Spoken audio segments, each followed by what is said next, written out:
আমাদের সাথে শেয়ার করো পুঁই শাকের রেসিপি। তার জন্য পুঁই শাক লাগছে, কেটে ধুয়ে বেছে ধুয়ে নিয়েছি, কেটে নিয়েছি।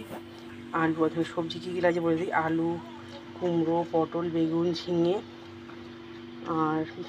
আর কিছু নেই। আলু, কুমড়ো, পটল, বেগুন, ঝিঙে দিয়েছি, যাকে যা সবজি দেবে তাই দেবে। আর মশলার মধ্যে লাগছে কাঁচা লঙ্কা, জিরে গুঁড়ো, নুন, হলুদ, লঙ্কা গুঁড়ো, ধনে গুঁড়ো আর কাঁচা লঙ্কা। আর লাগছে মাছের মাথা। আমি মাছের মাথা দিয়ে করছি, ইলিশ মাছের মাথা দিয়ে। আগে ইলিশ মাছের মাথাটা ভেজে নেবো, মাথাগুলো আমি এবার ভেজে নেবো।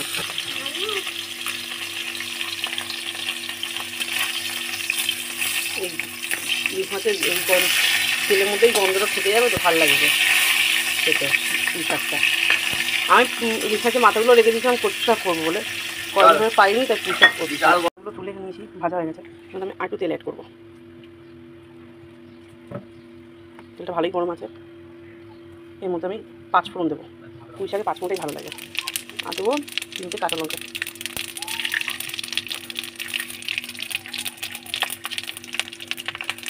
এরপরে মতন সবজিগুলো দিই, আগে সবজিগুলো ভেজে নেব, শাকগুলো বেশিক্ষণ লাগবে না।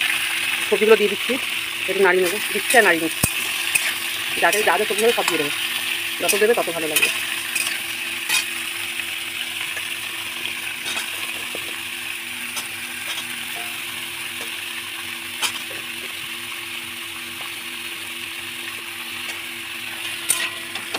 বেশ করে নামিয়ে নেব, আঁচটা কমিয়ে দিয়েছিলাম, আঁচটা বাড়িয়ে দেবো, বেশ করে নামিয়ে নেব সবজিগুলো।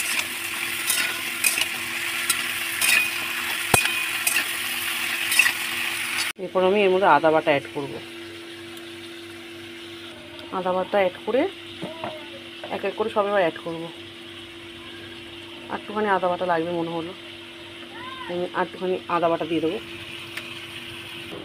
আদা বাটা দিয়ে বেশ করে নাড়িয়ে কষিয়ে নেবো।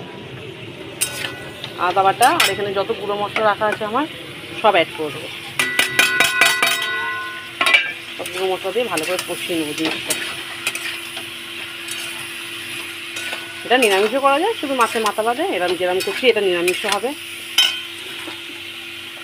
এবার পুঁই শাকগুলো অ্যাড করে দেবো।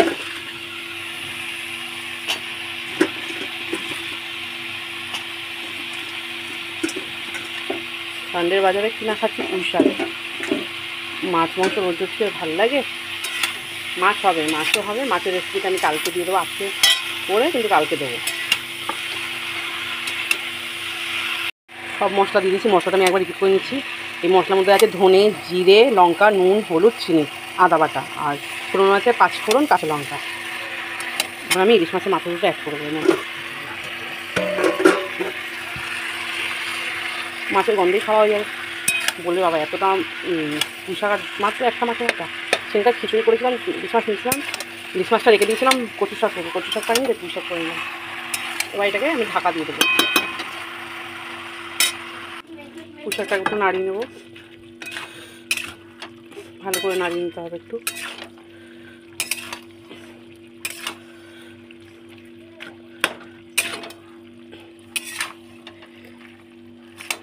এই পুঁই শাক ঢেকে ঢেকে যে জলটা বেরোবে ওই জলেই হয়ে যাবে, আলাদা করে কোনো জল দিতে হবে না।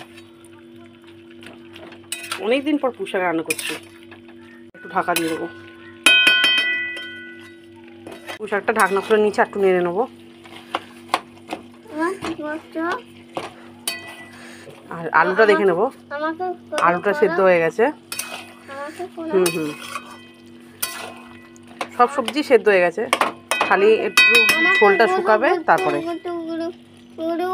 এই যে আমার পুঁই শাকটা হয়ে গেছে, কি সুন্দর হয়েছে না দেখতে।